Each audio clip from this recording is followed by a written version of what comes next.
Le Burkina Faso est en train de prouver quelque chose d'extraordinaire. Le capitaine Ibrahim Traoré est en train de prouver au monde entier qu'un pays africain peut se relever par lui-même, avec ses propres forces, sans attendre l'aide extérieure. Loin des discours fatalistes ou des dépendances imposées par les grandes puissances, le Burkina Faso, sous la direction du capitaine Ibrahim Traoré, a choisi une voie radicalement différente. Une voie basée sur le travail, la souveraineté et la réhabilitation, plutôt que la punition aveugle. Et cette révolution commence là où on ne l'attendait pas. Dans les prisons. Le capitaine Ibrahim Traoré a une idée révolutionnaire, celle de transformer les prisonniers en acteurs du développement. C'est une idée qui bouscule tout. Les prisonniers seront désormais au service de l'agriculture. Les prisons du Burkina Faso ne sont plus seulement des lieux d'enfermement.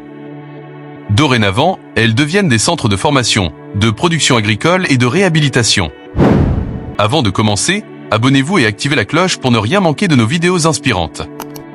Cliquez sur « J'aime » pour soutenir notre travail. Les prisonniers au service de l'agriculture. Selon le capitaine Ibrahim Traoré, le système carcéral africain, dans sa grande majorité, est un héritage de la colonisation. Il repose sur un modèle de répression pure et dure, sans offrir de véritables portes de sortie aux détenus. Résultat ?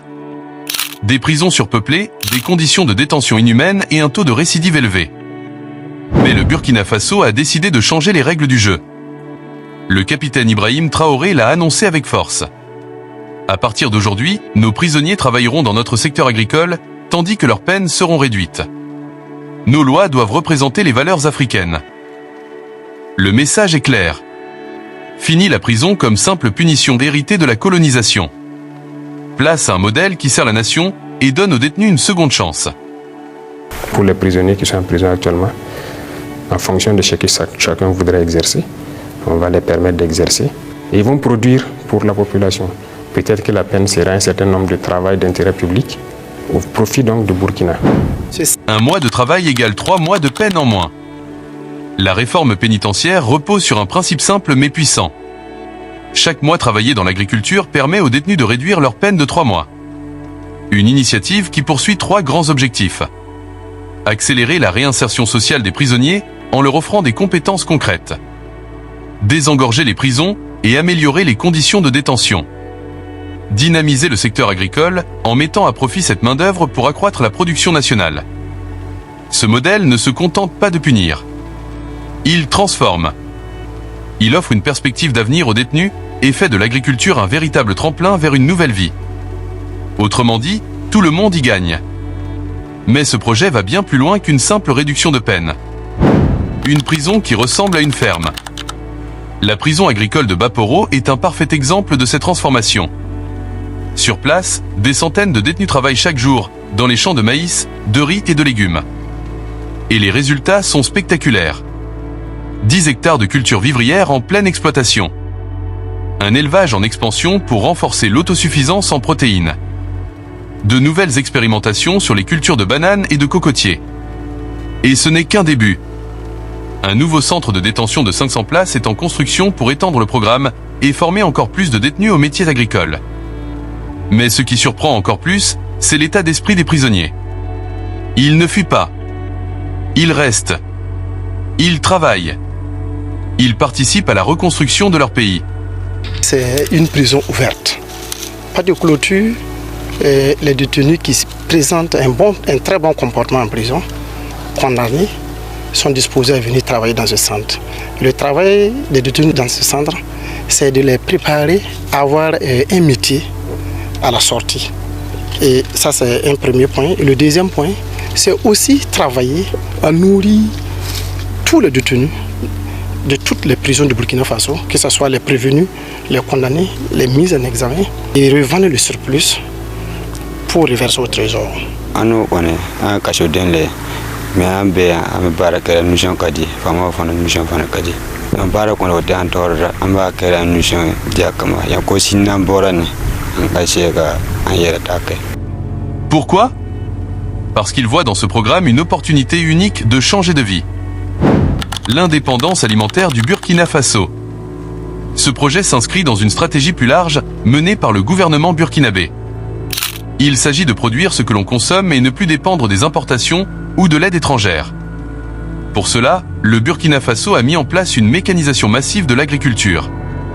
400 tracteurs distribués pour moderniser les exploitations. Plus de 68 000 tonnes d'engrais subventionnés pour booster la production. Des milliers de pompes à eau installées pour améliorer l'irrigation. Une révolution agricole qui va bien au-delà des prisons. L'objectif est simple.